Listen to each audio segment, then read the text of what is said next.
ជម្រាបសួរខ្ញុំបាទឈ្មោះម៉ៅមេងមកពីភូមិរំៃឆ្លងឃុំខ្នាពូស្រុកសូនីគមខេត្តសៀមរាប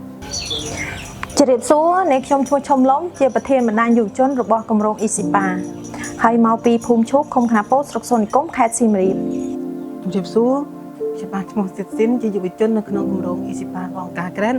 មកពីភូមិរំៃឆ្លងឃុំខ្នាពូស្រុកសូនីគមខេត្តសៀមរាប ជម្រាបសួរអ្នកខ្ញុំឈ្មោះរ៉ុនលាក់ជាយុវជននៅក្នុងគម្រោង ESIPA ខ្ញុំមានតួនាទីជាហេរ៉ាញឹកខ្ញុំរស់នៅភូមិរំដេងឃុំខ្នាពូស្រុកសូនីគមខេត្តសៀមរាប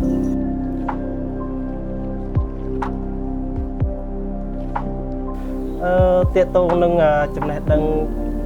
មុនពេលដែលចូលគម្រោងខ្ញុំមិនសូវមានទំនុកចិត្តទៅលើវិស័យកសិកម្មដោយសារតែខ្ញុំមានជំនាញខ្លះៗប៉ុន្តែអត់សូវមានទំនុកចិត្តអត់អាចគិតថានឹងអាចធ្វើបាននៅពេលហ្នឹងគឺយើងមានអារម្មណ៍ថាវាស្ទាក់ស្ទើរក្នុងការចាប់ផ្ដើមពីមុនមកខ្ញុំធ្លាប់ធ្វើកសិកម្មដែរប៉ុន្តែវាទទួលបានបរាជ័យក្នុងការចិញ្ចឹមមឿនដោយសារតែយើងចាប់ផ្ដើមហើយ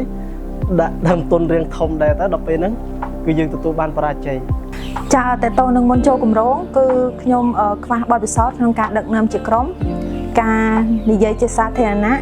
ហើយខ្វះចំណេះជំនាញទាក់ទងនឹងការធ្វើកសិកម្មដូចជាការចាំមឿនការចាំសត្វឬក៏ការដាំបន្លែអីផ្សេងៗ ទាក់ទងទៅនឹងស្ថានភាពមុនពេលចូលគម្រោងដូចជា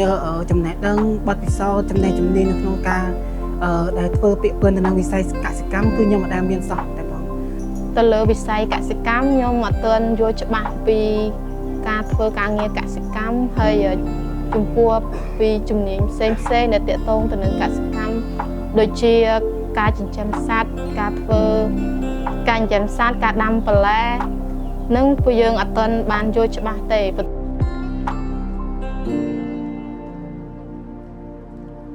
បាទដល់ពេលដែលយើងចាប់ផ្ដើមចូលរៀនចូលរួមជាមួយនឹងគម្រោងយើងក៏ទទួលបានបទពិសោធន៍ជំនាញចំណេះដឹងពីនៅក្នុងគម្រោងក្នុងការសិក្សាស្វែងយល់អំពីការចិញ្ចឹមសត្វនៅក្នុងវិស័យកសិកម្ម បន្ទាប់ពីខ្ញុំបានចូលគម្រោងមកគឺខ្ញុំមានជាភាពជាអ្នកដឹកនាំមានសមត្ថភាពក្នុងការដឹកនាំជាក្រុមហើយ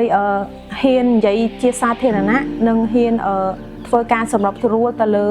សហគមន៍ឬក៏ខាងកុមារអីផ្សេងៗដូចជាការចោះធ្វើសម្របសម្រួល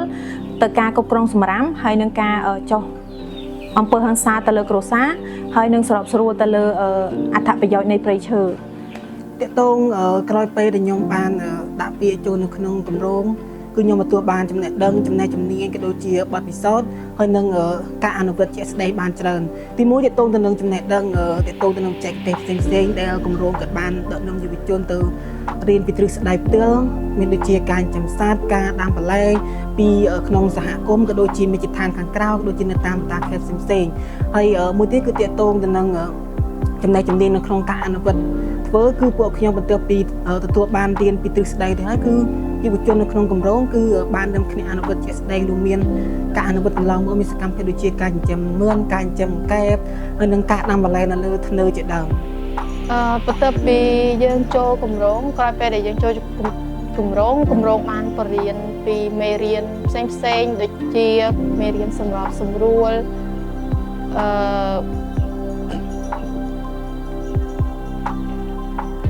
មេរៀនសម្រាប់សម្រួលហើយទាក់ទងទៅនឹងការគ្រប់គ្រងទៅលើបរិស្ថានយើងយល់ដឹងពីទំនាក់ទំនងក្នុងសហគមន៍ការប្រាប់ការធ្វើការងារជាក្រុមផ្សេងៗដែលគម្រោងគាត់បានបរៀន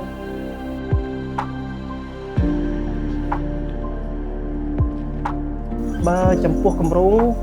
គឺមានផលជាចំពោះខ្ញុំទៅនឹងសហគមន៍ដែលនៅជិតនៅក្នុងតំបន់ដែលខ្ញុំរស់នៅដូចជាបានផ្ដល់នៅចំណេះដឹងជួយគ្រប់គ្រងដល់រូបខ្ញុំហើយក៏ជួយឲ្យខ្ញុំយល់ដឹងពីខាង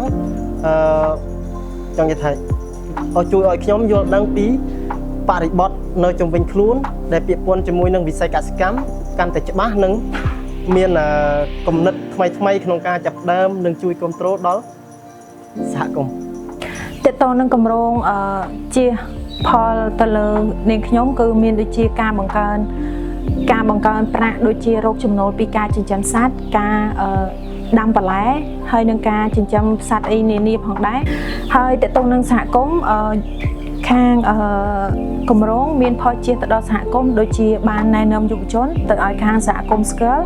ដោយកាលពីពួកខ្ញុំអត់ទាន់បានចូលក្នុងគម្រោងគឺខាងសហគមន៍ឬក៏ខាងឃុំនានាខាងអាជ្ញាធរនានាគឺអត់ទាន់ស្គាល់ខាងយុវជនហ្នឹងទេថាគាត់ជានរណាគេហើយមកពីខាងណាហើយតួនាទីជាអីគេហើយក៏មានផលជាទៅដល់ខាងសហគមន៍ដូចជាបានបង្ផលិតជាបន្លែឬក៏ចិញ្ចឹមសត្វចិញ្ចឹមមឿនអីផ្សេងៗដើម្បីផ្គត់ផ្គង់ទៅដល់ខាងទីផ្សារ